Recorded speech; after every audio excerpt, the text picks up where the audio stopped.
こんにちは、赤星インコチャンネル、ゆめです。暑い日が続きますが、いかがお過ごしでしょうか。日本だけでなく、イギリスでも猛暑が続いているニュースを見ました。お体には気をつけてお過ごしください。さて、今回のテーマですが、赤星インコが噛むことについてです。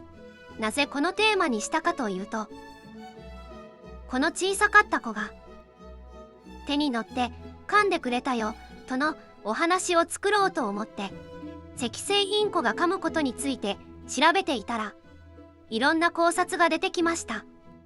そこで私なりに考える噛むについてお話ししたいと思います。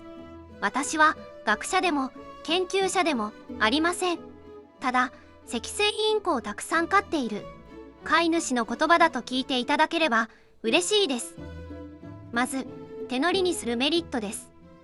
噛まれるのが嫌なら手乗りにしなかったらいいのではと思う方がいらっしゃるかもしれませんが、一応メリットがあります。一つ目が体調管理ができること。まず体重の変化がわかります。赤星インコは体調を崩すと体重が変化します。それを感じることによって病気の早期発見ができます。それと指にしっかりと掴んでいるかがわかります。元気がないと足で掴む力が弱くなります。あと薬を飲ませたり病院に連れて行くとき、赤星インコを捕まえるのに追いかけ回してストレスをかけないで済みます。2つ目が赤星インコの遊び場が増えます。いつも同じ環境でいるより手の上の遊び場が増えることでストレス発散になったり気分転換になっていると思います。3つ目が癒されます。飼い主が癒されるのは当然のことですが、赤星インコも強いものに守られているという安心感が生まれます。ある学者の方が、動物の赤ちゃんが可愛いのは親に守ってもらうための本能とおっしゃっていました。飼い主の手や肩の上にいることで安心したり癒されているのです。ではなぜ赤星インコは噛むのかですが、一つ目は嫌がっている、怖がっているです。繁殖期や寒雨期の機嫌が悪い時に触ろうとすると噛まれます。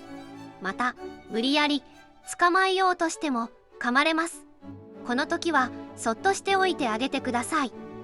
あとネットで調べていると反抗期という言葉が出てきましたが、反抗期とは子供が成長する過程で自分の考え方が親の考え方と違うことに反抗することで言うことを聞いてくれなくなった親目線の言葉です。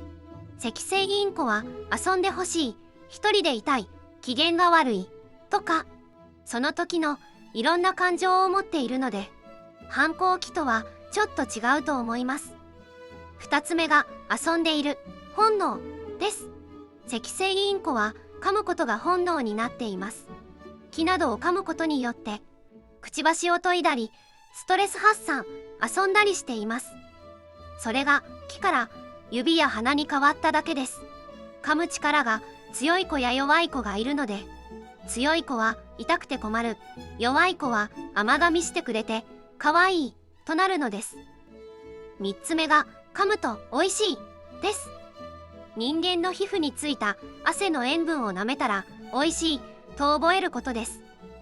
この子の場合、手を噛んだら血が出た、それを舐めたら美味しかったとのことで思いっきり噛んできます。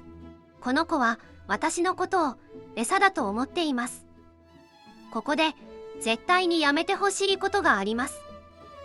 赤星インコにかかわらずペットと触れ合うときは化粧品、香水、整髪料、マニキュアなど絶対につけないでください。少しの量でも小さな体には危険な毒です。可愛い子供のためにお願いします。それでは噛むことに対しての対処法ですが、まず絶対にしてはいけないことは怒ったり大声を出したり叩いたりしないでください。先ほどお話しした通り、噛むということは本能であったりコミュニケーションであったりします。赤星インコには悪気はありません。